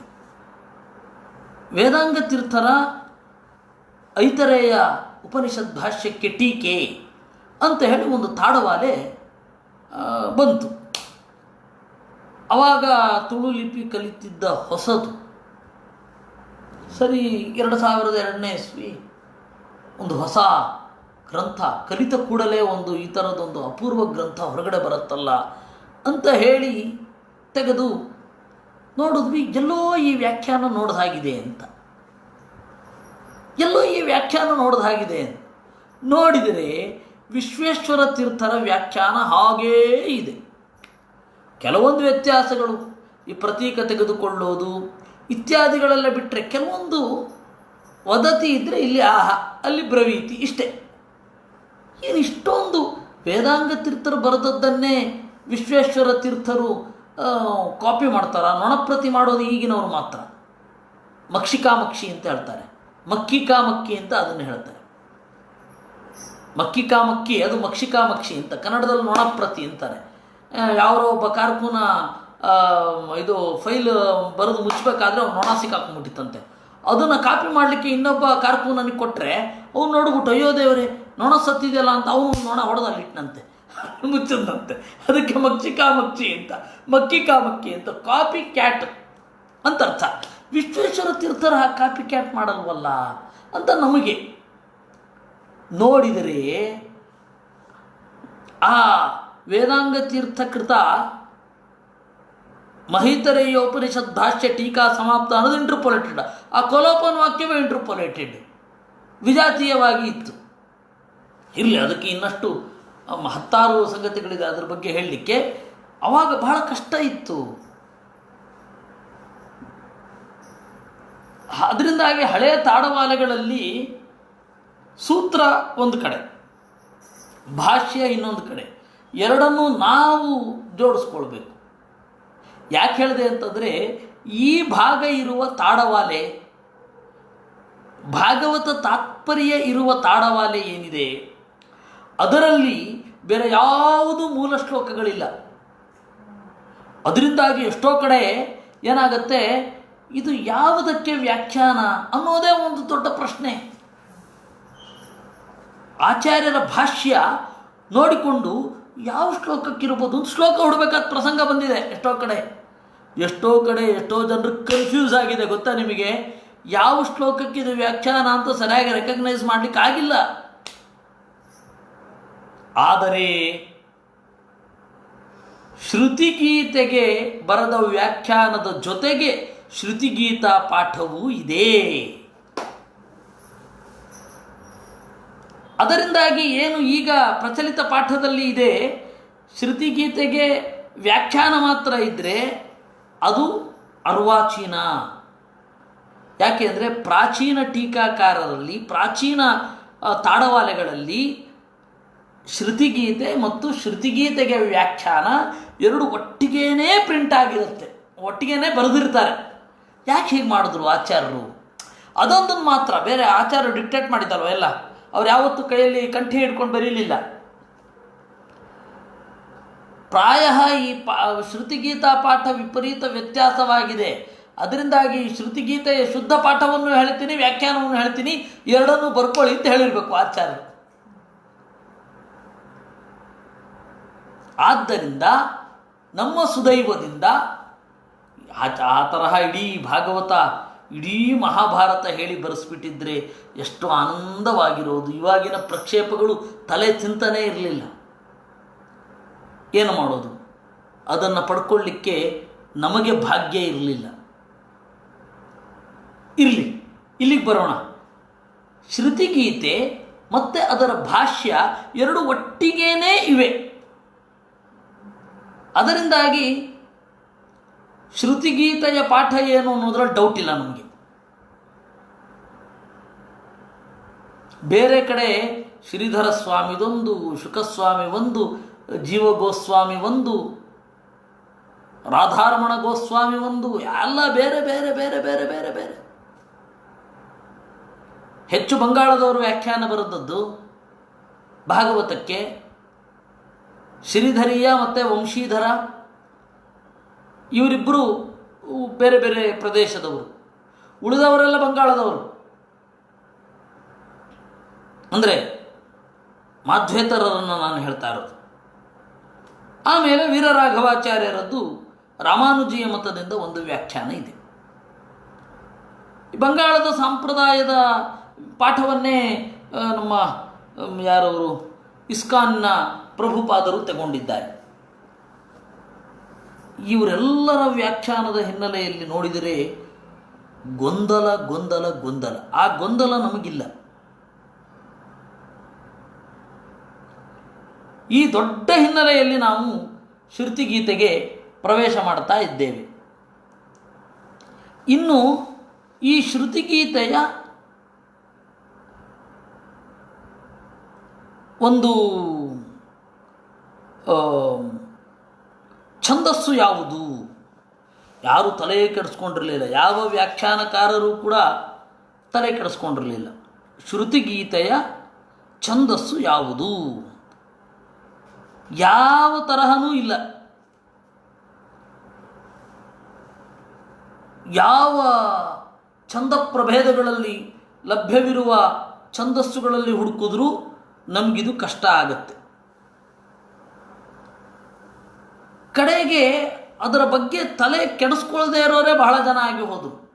ವಿಶೇಷತಃ ಈ ವ್ಯಾಸತೀರ್ಥರ ಆದಮೇಲೆ ಬಂತಲ್ಲ, ವ್ಯಾಸತೀರ್ಥರ ಆದಮೇಲೆ ಬಂದ್ರಲ್ಲ, ಜಯತೀರ್ಥರ ಕಾಲಕ್ಕೇನೆ ಅದು ಶಿಥಿಲಾಗಿ ಹೋಗಿತ್ತು. ವ್ಯಾಸತೀರ್ಥರ ಆದಮೇಲೆ ಬಂದ್ರಂತೂ, ವ್ಯಾಸತೀರ್ಥರ ಆದಮೇಲೆ ಯಾರ್ಯಾರು ವಿದ್ವಾಂಸರು ಬಂದರು, ಯಾರ್ಯಾರು ಜ್ಞಾನಿಗಳು ಅಂತ ಬಂದರು, ಅವ್ರು ಯಾರೂ ಕೂಡ ಛಂದಸ್ಸಿನ ಬಗ್ಗೆ ಗಮನವೇ ಹರಿಸಲಿಲ್ಲ. ನಮಗೆ ಆಶ್ಚರ್ಯ ಆಗತ್ತೆ. ಪಿಂಗಳನ ಛಂದಶಾಸ್ತ್ರ ಇರಲಿ, ವೃತ್ತರತ್ನಾಕರ ಕೂಡ ಯಾರೂ ನೋಡಲಿಲ್ಲ. ವೃತ್ತರತ್ನಾಕರ ಅಂತೇಳಿ ಒಂದು ಪುಟ್ಟ ಗ್ರಂಥ ಇದೆ ಛಂದಸ್ಸಿನ ಬಗೆಗೆ, ಅದನ್ನು ಕೂಡ ಯಾರೂ ನೋಡಲಿಲ್ಲ. ಛಂದಸ್ಸಿನ ಬಗ್ಗೆ ಬಹಳ ಕೆಲಸ ಇದೆ. ನಮ್ಮ ಕೇಳುಗರಿಗೆ ರಾಮಾಯಣ ಕೇಳ್ತಾ ಇದ್ದಾಗ ಒಬ್ಬನ ಮೇಲೆ ಒಂದು ಕ್ರಶ್ ಮೂಡಿತ್ತು. ಅವನ ಹೆಸರು ಕ್ಷೇಮೇಂದ್ರ ಅಂತ. ಆ ಕ್ಷೇಮೇಂದ್ರ ಸುವೃತ್ತ ತಿಲಕ ಅಂತ ಹೇಳಿ ಒಂದು ಗ್ರಂಥವನ್ನು ಬರೆದಿದ್ದಾನೆ. ಮಹಾಕವಿಗಳು ಎಲ್ಲಿ ಛಂದಸ್ಸಿನಲ್ಲಿ ಎಡವಿದರು ಅಂತ ಕೂಡ ಅವನು ಬರೆದಿದ್ದಾನೆ. ಅವನ ಗ್ರಂಥ ಅಂತೂ ಗೊತ್ತೇ ಇಲ್ಲ, ಯಾಕೆಂದರೆ ಛಂದಸ್ಸಿನ ಬಗ್ಗೆ ತಲೆಯೇ ಕೆಡಿಸ್ಕೊಳ್ಳಿಕ್ಕಿಲ್ಲ. ಒಂದು ನ್ಯಾಯ, ಒಂದು ವ್ಯಾಕರಣ, ಇನ್ನೊಂದು ಮೀಮಾಂಸೆ. ಈ ಮೂರು ಗ್ರಂಥಗಳಲ್ಲಿ ಮುಗಿದು ಹೋಯಿತು. ವೇದಾಂಗ ಇನ್ಯಾವುದು ನೋಡೋ ಅಗತ್ಯವೇ ಇರಲಿಲ್ಲ ಅಂತ ಬಿಟ್ಬಿಟ್ರು ನಮ್ಮವರು. ಈ ಹಿನ್ನೆಲೆಯಲ್ಲಿ ಈ ಛಂದಸ್ಸು ಯಾವುದು ಅಂತ ಕಡೆಗೆ ನಮ್ಮ ಗುರುಗಳು ತಲೆ ಕೆಡಿಸ್ಕೊಂಡ್ರು. ಇದು ಯಾವುದಿದು? ನರ್ಕುಟಕ ಅಂತ ಒಂದು ಛಂದಸ್ಸು. ಅದನ್ನು ಪಿಂಗಳ ಬಿಟ್ಟರೆ ನಂತರ ಇನ್ನೊಬ್ಬರು ಗುರುತಿಸಿದ್ದಾರೆ, ಮಂದಾರ ಮರಂದ ಚಂಪೂಹು ಅಂತ. ಅವರು ಕೃಷ್ಣಾವಧೂತರು ಅಂತ 1900ನೇ ಇಸ್ವಿಯಲ್ಲಿ ಇದ್ದರು. ಅವರ ಗ್ರಂಥಗಳು ಅವ್ರಿಗೆ ಬಹಳ ಆಸಕ್ತಿ. ವರೇಷಿಯಸ್ ರೀಡರ್ ಅಂತ ಹೇಳ್ತಾರಲ್ಲ, ವಿವಿಧ ವಿವಿಧ ವಿವಿಧ ವಿಷಯಗಳನ್ನು ವಿವಿಧ ರೀತಿಯಿಂದ ಓದುವವರು ಅಂತ. ಆ ತರಹ ಸ್ಕಾಲರ್. ನಮ್ಮಲ್ಲಿ ಸ್ಕಾಲರ್ ಅಂತಂದರೆ ಇಷ್ಟು ಗ್ರಂಥಗಳನ್ನು ಓದಿ ಬಾಯ್ಪಾಠ ಮಾಡಿದ್ರೆ ಮುಗಿದೋಯ್ತು. ಎಂಥ ಕತ್ತೆ ಕೂಡ ದೊಡ್ಡ ವಿದ್ವಾಂಸ ಅಂತ ಹೆಸರು ಗಳಿಸ್ಬಿಡುತ್ತೆ. ಅದರಿಂದಾಗಿ ಆ ಬೇರೆ ಬೇರೆ ಶಾಸ್ತ್ರಗಳಲ್ಲಿ ನುಗ್ಗಿ ಆ ಶಾಸ್ತ್ರದ ರಹಸ್ಯವನ್ನು ಗ್ರಹಿಸಿ ಅದರ ಮೂಲಕ ವೇದಾಂತಕ್ಕೆ ಬರುವವರು ಕಡಿಮೆ ಅಂದರೆ ಕಡಿಮೆ. ಆ ತರಹದ ಪ್ರಯತ್ನ ಪಟ್ಟವರಲ್ಲಿ ಅವರೊಬ್ಬರು ಕೃಷ್ಣಾವಧೂತರು. ಮಂದಾರ ಮರಂದ ಚಂಪೂಹು ಅಂತ ಒಂದು ಕಾವ್ಯಶಾಸ್ತ್ರಕ್ಕೆ ಮತ್ತು ಛಂದಶಾಸ್ತ್ರಕ್ಕೆ ಸಂಗತವಾದ ಒಂದು ಗ್ರಂಥವನ್ನು ಬರೆದಿದ್ದಾರೆ. ಅವರು ಅನ್ಯಾನ್ಯ ಸಮವೃತ್ತಾನಿ ಗಾಥಾ ಮಾಹುರ್ಮನೀಷಿಣ ಅಂತ ಒಂದು ಸ್ಲೈಟ್ ಆಗಿ ಒಂದು ಬಾಣ ಬಿಟ್ಬಿಟ್ಟಿದ್ದಾರೆ. ತಾಳದಿಂದ ಸಮವಾಗಿರತಕ್ಕಂತಹ ಆದರೆ ಅಕ್ಷರ ಸಮವಲ್ಲದ ವೃತ್ತಗಳನ್ನು ಗಾಥಾ ಅಂತ ಕರೀತಾರೆ. ಆ ಗಾಥೆಯಲ್ಲಿ ಪ್ರಧಾನವಾದದ್ದು ನರ್ಕುಟಕ ಮೊದಲಾದವುಗಳು. ಇಷ್ಟೇ ಅದರ ತಾತ್ಪರ್ಯ. ಹೀಗಾಗಿ ಅವರು ನರ್ಕುಟಕ ಅಂತ ಬಾಯಿ ತೆರೆದು ಹೇಳಲಿಲ್ಲ, ಆದರೆ ತಾಳದಿಂದ ಸಮವಾಗಿರುವ, ಗಣದಿಂದ ಸಮವಾಗಿರುವ, ಗಣಸಾಮ್ಯ ಇಲ್ಲ ಇಲ್ಲಿ ಇರೋದು, ಅದನ್ನು ಗಾಥಾ ಅಂತ ಕರೀತಾರೆ. ಅಕ್ಷರ ಸಮ ಆಗಿರಬೇಕು ಅಂತ ಇಲ್ಲ. ಇಲ್ಲಿ ಅಕ್ಷರ ಸಾಮ್ಯ ಇಲ್ಲ ಎಷ್ಟೋ ಕಡೆ. ವಸ್ತುತಃ ಸಂಸ್ಕೃತ ಛಂದಸ್ಸಿನ ಬಗ್ಗೆ, ವಿಶೇಷತಃ ವೈದಿಕ ಛಂದಸ್ಸಿನ ಬಗ್ಗೆ ಕೆಲಸ ಮಾಡಿದವರು ಇತ್ತೀಚೆಗೆ ಅವರು ಹೋದರು. ಇತ್ತೀಚೆಗೆ ಅಂದರೆ ಒಂದು 40-50 ವರ್ಷ ಆಯಿತು. ನಾವು ಹುಟ್ಟೋದಕ್ಕಿಂತ ಮೊದಲೇ ಅವರೆಲ್ಲ ಹೊಟ್ಟೋಗಿದ್ದಾರೆ. ಇಲ್ಲಿ ಕೇಳ್ತಾ ಇರುವ ಪ್ರಾಯ ಹೆಚ್ಚಿನ ಜನ ಹುಟ್ಟೋದಕ್ಕಿಂತ ಮೊದಲೇ ಅವರು ಜಾಗ ಖಾಲಿ ಮಾಡಿಯಾಗಿದೆ. ಯುಧಿಷ್ಠಿರ ಮೀಮಾಂಸಕ ಅಂತ. ಆ ಯುಧಿಷ್ಠಿರ ಮೀಮಾಂಸಕರು ವೈದಿಕ ಛಂದಸ್ಸಿನ ಬಗ್ಗೆ ಬರೆದಿದ್ದಾರೆ. ಆಮೇಲೆ ಲೌಕಿಕ ಛಂದಸ್ಸು ಮತ್ತು ವೈದಿಕ ಛಂದಸ್ಸಿನ ಎರಡೂ ಬಗೆಗೂ ಕೂಡ ಬಹಳ ಬೆಳಕು ಚೆಲ್ಲಿದವರು ನಮ್ಮ ಗುರುಗಳು. ಅವರದು ಗೊತ್ತೇ ಇದೆ. ಇನ್ನು ಕನ್ನಡ ಛಂದಸ್ಸಿನ ಬಗ್ಗೆ ಬಹಳ ಆಳವಾಗಿ ಕೆಲಸ ಮಾಡಿದವರು. ಅವ್ರದ್ದು ಎಷ್ಟೋ ಅಭಿಪ್ರಾಯಗಳನ್ನು ನಾನು ಒಪ್ಪೋದಿಲ್ಲ. ಅವರ ಪದ ರಚನಾ ಊಹೆಯ ಬಗ್ಗೆ ಅವರು ಸೇಡಿಯಾಪು ಕೃಷ್ಣ ಭಟ್ರು. ನೋಡಿ, ನಮ್ಮ ಸಾರಸ್ವತ ದುರಂತ ಕೆಲವೇ ಜನ ಕೆಲಸ ಮಾಡಿರೋದು ಛಂದಸ್ಸಿನ ಬಗ್ಗೆ. ಆ ತರಹದ ಒಂದು ಛಂದಸ್ಸನ್ನು ನಾವು ಇಲ್ಲಿ ನೋಡೋಣ. ನರ್ಕುಟಕ ಛಂದಸ್ಸು ಅಂತ. ಇಷ್ಟು ಸಾಮಾನ್ಯ ಪರಿಚಯ ಇರಲಿ. ಗಣಗಳೇನಿದೆ, ಮಾತ್ರಾಗಣ ಯಾವುದು, ಅಕ್ಷರ ಸಮವ, ಇದ್ಯಾವುದನ್ನು ನಾನು ಹೇಳಲಿಕ್ಕೆ ಹೋಗಲ್ಲ. ಆದರೆ ಇದರೆಲ್ಲದರಲ್ಲಿ ಈ ಥರದ್ದೊಂದು ದೃಷ್ಟಿ ಇದೆ ಅಂತ ಹೇಳಲಿಕ್ಕಾಗಿ ಆ ಪರಿಭಾಷೆಯನ್ನು ಪರಿಚಯ ಮಾಡಿಸ್ತಾ ಇರೋದಷ್ಟೆ. ಇಷ್ಟು ದೊಡ್ಡ ಹಿನ್ನೆಲೆಯೊಂದಿಗೆ ಈ ಶ್ಲೋಕವನ್ನು ನಾನು ಓದ್ತೇನೆ. ಜಯ ಜಯ ಜಹ್ಯಜಾಂ ಅಜಿತದೋಚ ಗೃಹೀತ ಗುಣಾಂ ತ್ವಮಸಿ ಯದಾತ್ಮನ ಸಮವರುದ್ಧ ಸಮಸ್ತ ಭಗಃ ಅಜ ಜಗದೋಕಸಾಂ ಅಖಿಲ ಶಕ್ತಿ ಅವಬೋಧಕತೆ ಕ್ವಚಿದಜಯ ಆತ್ಮನ ಅನುಚರತಃ ಅನುಚರೇನ್ನಿಗಮಃ.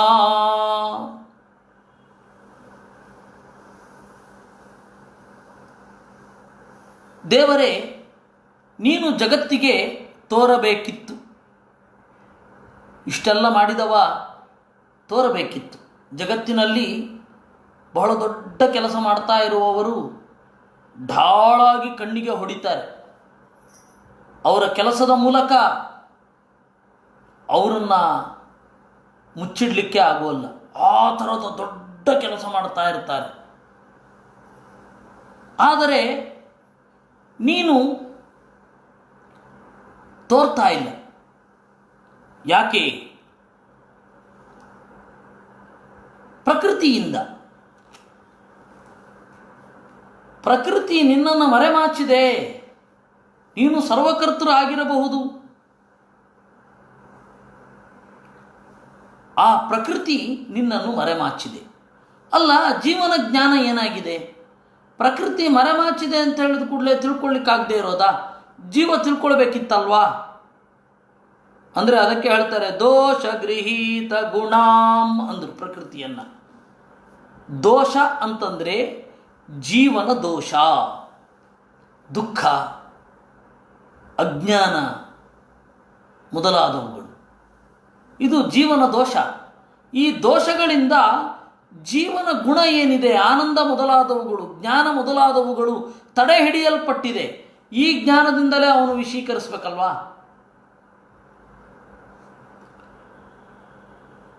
ಅದಕ್ಕೆ ದೋಷ ಗೃಹೀತ ಗುಣಾಂ ಅಂದರು.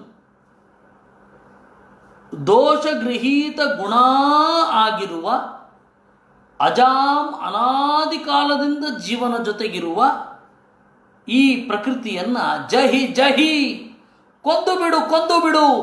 ಅದೇ ನಾವು ಈ ಹಿಂದೆ ಅದನ್ನು ನೋಡಿದೆವು. ಜಯ ಜಯ, ನಿನ್ನ ಸಾಮರ್ಥ್ಯ ನಮಗೆಲ್ಲರಿಗೂ ಕೂಡ ಗೊತ್ತಾಗಲಿ. ತ್ವಮಸಿ ಯದಾತ್ಮನ ಸಮವರುದ್ಧ ಭಗಃ ಅಂದರು. ನೀನು ಪ್ರಕೃತಿಯ ಜಾಲಕ್ಕೆ ಸಿಲ್ಕಿಲ್ಲ. ಯಾಕೆ ಗೊತ್ತಾ? ಆತ್ಮನ ಸಮವರುದ್ಧ ಭಗಃ. ನಿನ್ನ ಸ್ವರೂಪ ಅಜ್ಞಾನ ಮೊದಲಾದವುಗಳು ಯಾವುಗಳು ಬಂದರೂ ಕೂಡ ಆಕ್ರಾಂತವಾಗೋದಿಲ್ಲ. ಜೀವನಿಗೂ ನಿನಗೂ ಇರುವ ದೊಡ್ಡ ಡಿಫ್ರೆನ್ಸ್. ಆತ್ಮನ ಸಮವರುದ್ಧ ಭಗಃ. ಆತ್ಮನ ಸ್ವರೂಪಭೂತವಾಗಿಯೇ ಗುಣಗಳು ಹೊಳೆಯುತ್ತಿವೆ, ಪ್ರಕಾಶಿಸುತ್ತಿವೆ. ಸಮವರುದ್ಧ ಭಗ. ಭಗ ಅಂತಂದರೆ ಭಾಗ್ಯ. ಭಗ ಅಂತಂದರೆ ಭಾಗ್ಯ. ಭಗವಾನ್ ಅಂತಂದರೆ ಆ ಭಾಗ್ಯ ಉಳ್ಳವ. ಭಗ ಅನ್ನೋದಕ್ಕೆ ನಂತರದ ಡೈವರ್ಟೆಡ್ ಮೀನಿಂಗ್ ಒಂದಿದೆ. ಭಗ ಅಂತಂದರೆ ಹೆಣ್ಣಿನ ಗುಹ್ಯೇಂದ್ರಿಯ. ಆದರೆ ಭಾಗ್ಯ ಅಂತ ಹೇಳಿ ಲೋಕದಲ್ಲಿ ಶಬ್ದ ಇದೆ. ಭಗದಿಂದ ಬಂದದ್ದು ಅಂತಲೇ ಅದರ ಅರ್ಥ. ಅಂದರೆ ಭಗ ಅನ್ನೋದಕ್ಕೆ ಮೊದಲು ಒಳ್ಳೆ ಮೀನಿಂಗೇ ಇತ್ತು. ನಂತರ ನಾವು ಕೆಟ್ಟ ಮೀನಿಂಗನ್ನು ತೆಗೆದುಕೊಂಡಿರೋದು ಅದು ನಮ್ಮ ತಪ್ಪು. ಇವಾಗ ಶುನಶೇಫ ಅಂತ ಒಂದು ಪದ ಇದೆ. ಶುನೋಲಾಂಗೂಲ, ಶುನಪುಚ್ಛ, 3 ಜನ ಇವರ ಹೆಸರು. ಅದು ಋಷಿಗಳ ಹೆಸರು. ಶುನೋಲಾಂಗೂಲ, ನಾಯಿ ಬಾಲ ಅಂತ ಯಾರು ಹೆಸರು ಇಟ್ಕೋತಾರ? ಅಲ್ಲ, ಅಲ್ಲಿ ಶ್ವ ಅಂತಂದರೆ ಮುಖ್ಯಪ್ರಾಣನ ಅರ್ಡೆಂಟ್ ಫಾಲೋಯರ್ ಅವನು ಶುನೋಲಾಂಗೂಲ ಅಂತ. ಹೀಗೆ ಅದು ನಾವು ತಪ್ಪರ್ಥ ಮಾಡ್ಕೊಂಡ್ಬಿಟ್ಟಿದ್ದೀವಿ.